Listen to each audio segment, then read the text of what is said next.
Okay, so you've registered for the Power BI COVID app. You get this short link, you stick that in your browser, and that will take you straight in to the Power BI application. Now, I'll tell you two things. First of all, when the data was updated, we're using the Worldometers data to get today's information and yesterday's information across different continents and countries. And then we're using HumData's information to look at longer term trends from, say, the beginning of January and how the COVID virus has developed across the different continents and countries and even sub-countries using their data. So that data gets automatically refreshed. It gets refreshed 4 times a day from our perspective. It gets refreshed more often from Worldometers' perspective, and obviously depending on the time that you come in to the application will obviously determine how much data has come in for particular continents. Obviously first thing in the morning you will just see Australia, and later at night you will see the full European and North America complement. So you've got a series of reports here and charts, some based on Worldometers, some based on the longer term HumData data. There are also some help that we come on to. You can have a look at this video amongst others through the Power BI YouTube channel that we have, and there is also a companion Excel app that you can download. There'll be a separate video on that and a separate download. So first thing we want to do is look at today's data. What's actually happening out there with COVID? So I go to the icon there, click on the icon, it takes me to the first report. I can navigate either from going through the menu, and I can get back to the menu by clicking on this menu icon at the top right hand side, or I can page through the different pages of the app. So if I go click on the chevron back there, that will take me back to the menu and back again to the first page. So again, we reiterate how concurrent the data is here. So today's date happens to be 23rd of May, yesterday's the 22nd, and we're looking at the change. So these are the cumulative positions as of today and as of yesterday, and this I guess is what's happened within the day. So this is the change of cases, deaths and recoveries and tests. And there is the percentage change. So obviously whilst the figures are obviously very worrying, we're still less than 1% of cases actually die from the COVID virus at this point in time. Now we're looking worldwide.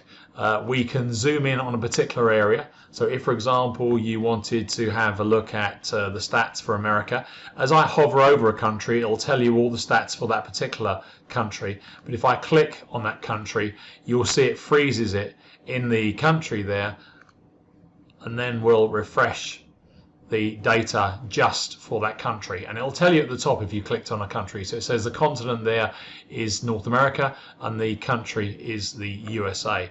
And likewise, if I just flip over here and click on UK, you'll see the UK numbers there with 36,744 deaths, an increase of 282 on this particular day. Now, one of the things you'll see that is a bit weird about the UK here is we seem to have stopped, as far as the Worldometers data is concerned, stopped reporting recoveries. So you'll see that this now no longer changes on a daily basis. But we are certainly still reporting on tests, and as you can see, there's a significant increase in tests as you're going through. And obviously I can reset this. Sometimes you're looking in here, you're playing around with different countries, maybe adding certain countries together, and then suddenly you think, oh, I'm not really sure where I am. I want to get back to how I was when I came into the page. And the easiest way of doing that is clicking on that refresh button. You click on that refresh button, it'll bring all the countries back into focus there, and we're looking back at the world information. Now, another way of looking at a continent, rather than going through, which you can do, you can control click. So I could control click on all the green ones here and get Asia. I could control click on all the purpley ones here, brown ones, and get Africa. I could control click on the blue ones here and get Australasia, and so forth.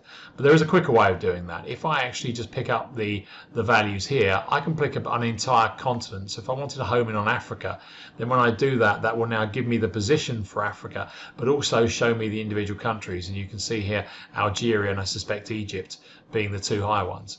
And once again, once you've done that, you can either drill in to Africa and pick out individual countries. So I could deselect Africa there and actually just pick out certain countries within Africa, and you'll see as I pick those out, it will plot them accordingly.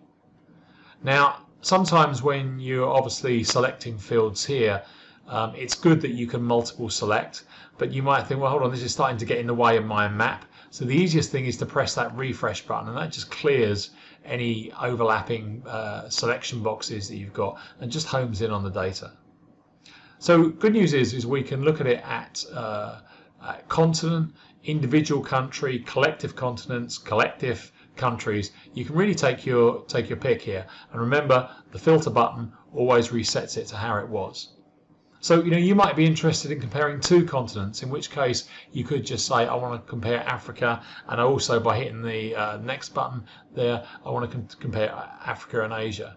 And if you want to, you can obviously use the plus and minus icons here as well to move into more detail. So hopefully very easy to traverse the information. Now if I go back to my menu, I'm going to use the menu here to keep it simple. I can then start to break down the metrics by continent. So now what we're doing is we're looking at each individual continent out of the 6 continents here, and by default we are sorting on the highest deaths, and you can see which one we're sorting on because there's a little inverted chevron here that you can see to show that is what we are sorting on. So I can see here in Africa, for example, Egypt has the highest cumulative deaths. But if you want to change that and say, well, instead of hitting the highest death, which you can always return to there, I want to look at the highest deaths per a million population, then clicking on that button here will now sort on the next column, and you can see here things are totally different when you do that. And then you could say, well, I want to look at highest cases per million population, which is this yellow set of charts. You click on that, again it will resort. And then finally, obviously, if you want to do that on the highest number of tests, then you're looking at then who is being proactive here on testing. So you can see here the different figures here across Europe and the different continents.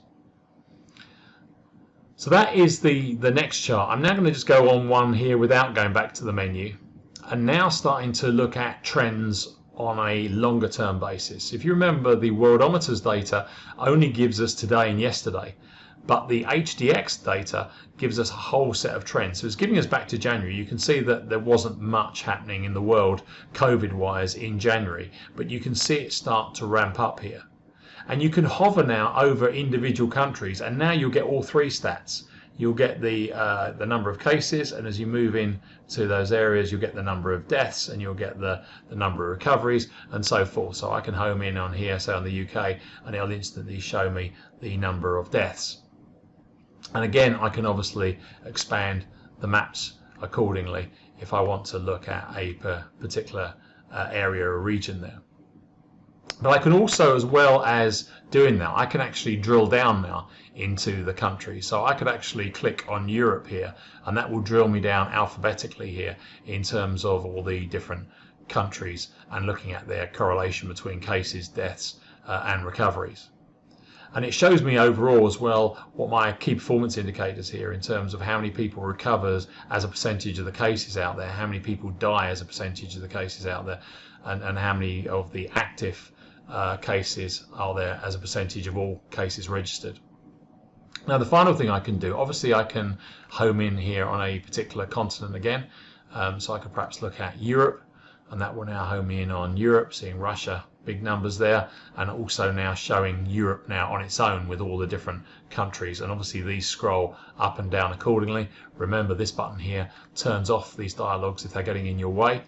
And the other nice thing about this, when we're looking at trends, you might say, well, as I hover over a particular date, it will tell me the date, and it will tell me the cases, deaths and recoveries for that date. Well, one of the nice things you can do here is you can see that we're looking here at, say, the early January through to the current date, but I can drag that slider bar up here, and that will then change the actual periodicity of the chart. So because there was nothing initially in January, some of these were quite close together, but obviously if you wanted to look at it just for the current month or whatever, you can drag this to pretty much any time interval, and it will then show you and crosscast the stats accordingly. And then what we do is we tend to start looking at, okay, then how is the virus developing? And this again is looking at a worldwide position initially, and you can see by and large bad news is cases still continuing to go up and down, but generally rising. But good news overall, deaths starting to come down and recoveries starting to go up. But what you're looking at on the right hand side here is where are the highest occurrences of either cases, deaths or recoveries. So I guess what you're hoping for is dates to be old here, and you can see that the highest deaths actually was the 17th of April, and we're actually in the end of May for this demonstration. So nothing in May here, which is good. And also the highest recoveries actually being in May. So all good signs, but of course you can flip that. If I flip that to away from Europe and look at South America, then obviously different parts of the planet are moving at different paces, and South America looking quite disturbing here. You can see the cases really starting to rise, as are the deaths, and the deaths now much more being current in South America's case, all being around the May side. So that is very bad news for them.